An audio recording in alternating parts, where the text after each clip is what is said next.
بسم اللہ الرحمن الرحیم۔ کاروان باب العلم چکوال کی جانب سے فراز حیدر کاظمین کی زیارات کے ساتھ آپ کی خدمت میں حاضر ہوں۔ آج انشاءاللہ سید مرتضیٰ اور سید رضی کی قبر کی زیارت کریں گے۔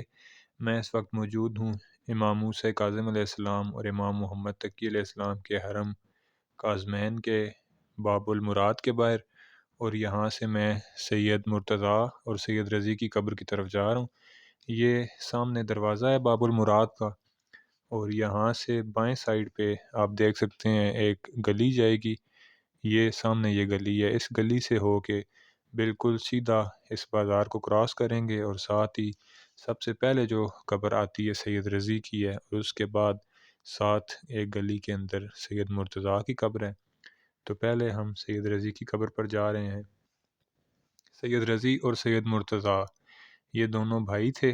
شیخ مفید سے روایت کی جاتی ہے کہ انہوں نے خواب دیکھا کہ آپ بغداد کی مسجد کرخ میں بیٹھے ہوئے ہیں کہ اتنے میں سیدہ فاطمہ الزہراء سلام اللہ علیہا امام حسن اور امام حسین علیہ السلام کے ہاتھ پکڑ کر مسجد میں تشریف فرما ہوئیں، اور شیخ کے قریب پہنچ کر فرمایا کہ اے شیخ، ان کو فقہ کی تعلیم دیں۔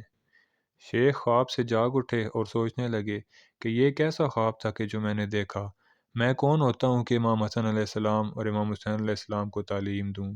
حالانکہ خواب بھی سچا ہے، کیونکہ ائمہ معصومین کی زیارت کا خواب شیطانی خواب نہیں ہو سکتا۔ جب صبح اٹھے اور مسجد کرخ میں بیٹھے تھے تو دیکھا کہ ایک جلیل القدر بی بی تشریف لائیں کہ جن کی کنیزوں نے ان کا احاطہ کر رکھا تھا، اور دو صاحبزادوں کے ہاتھ ان کے ہاتھ میں تھے۔ وہ شیخ کے پاس آئیں اور کہا، شیخ، ان کو فقہ کی تعلیم دیجیے۔ شیخ سمجھ گئے، انہیں خواب کی تعبیر مل گئی۔ چنانچہ شیخ مفید نے ان دو سیدزادوں کی تعلیم کا بیڑا اٹھایا، اور یہ سید رضی اور سید مرتضیٰ تھے۔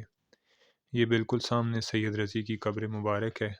یہاں سے یہ دروازہ اس وقت بند تھا جس وقت میں ویڈیو بنا رہا تھا، لیکن عام طور پہ یہ کھلا ہوتا ہے۔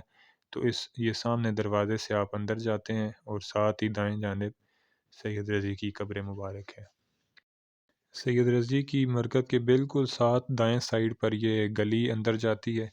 اس گلی میں سید مرتضیٰ یعنی ان کے بھائی کی قبر ہے۔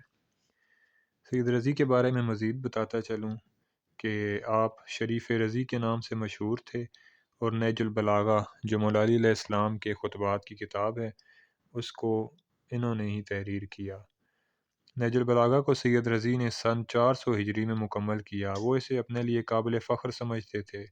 سید رضی نے مولا علی کے خطبات، خطوط اور احادیث کو جمع کر کے اس کتاب نہج البلاغہ کی شکل میں اس کو اکٹھا کیا، اور یہ کتاب مولا علی علیہ السلام کا کلام ہے۔ یہ ہے جی سید مرتضیٰ کی قبر جو سید رضی کے بھائی ہیں۔ آج کل کیونکہ یہاں پر کنسٹرکشن ہو رہی ہے ان کے روضے پہ، تو اس وجہ سے ان کا روضہ بند تھا۔ یہ باب القبلہ کی جانب سے اگر آپ لوگ جائیں، پہلے میں نے باب المراد کی جانب سے راستہ دکھایا تھا۔ یہ باب القبلہ سے بالکل اگر آپ کا ہوٹل اس طرف ہے تو یہاں سے دائیں طرف گلی جاتی ہے، اور اس گلی کے اندر آگے جا کر پہلے سید مرتضیٰ اور پھر سید رضی کی قبر آتی ہے۔ سید مرتضیٰ کے بارے میں بھی بتاتا چلوں کہ آپ علم الہدا کے نام سے مشہور تھے، اور آپ کی والدہ فاطمہ بنت حسن ان کا نام تھا۔ آپ نے 80 کتابیں لکھیں، 80 دیہاتوں کے مالک تھے، اور 80 سال 8 مہینے آپ کی عمر تھی۔ سید مرتضیٰ سن 436 ہجری کو وفات پا گئے، اور آپ کے بیٹے نے آپ کی نماز جنازہ پڑھائی۔ آپ نے وصیت فرمائی کہ آپ کی تمام نمازیں دوبارہ پڑھی جائیں۔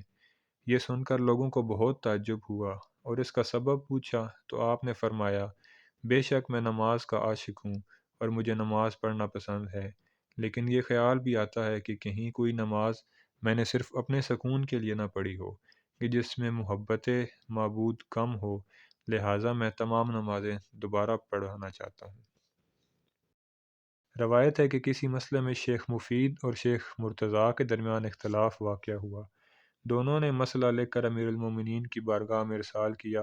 کچھ عرصے بعد خط کا جواب آیا، اور اس پر لکھا تھا، جو کہ یہ خط شیخ مفید کے نام تھا، اور اس پر لکھا ہوا تھا، انت شیخی و معتمدی والحق مع ولدی علم الہدا، یعنی اے شیخ مفید، آپ میرے شیخ اور میرے نزدیک قابل اعتماد ہیں، لیکن حق میرے فرزند علم الہدا کی جانب ہے، یعنی سید مرتضیٰ کی جانب ہے۔ اللہ تعالی ہمیں ان پاک ہستیوں کے صدقے ہمیں بھی علوم اہل بیت حاصل کرنے کی توفیق عطا فرمائے۔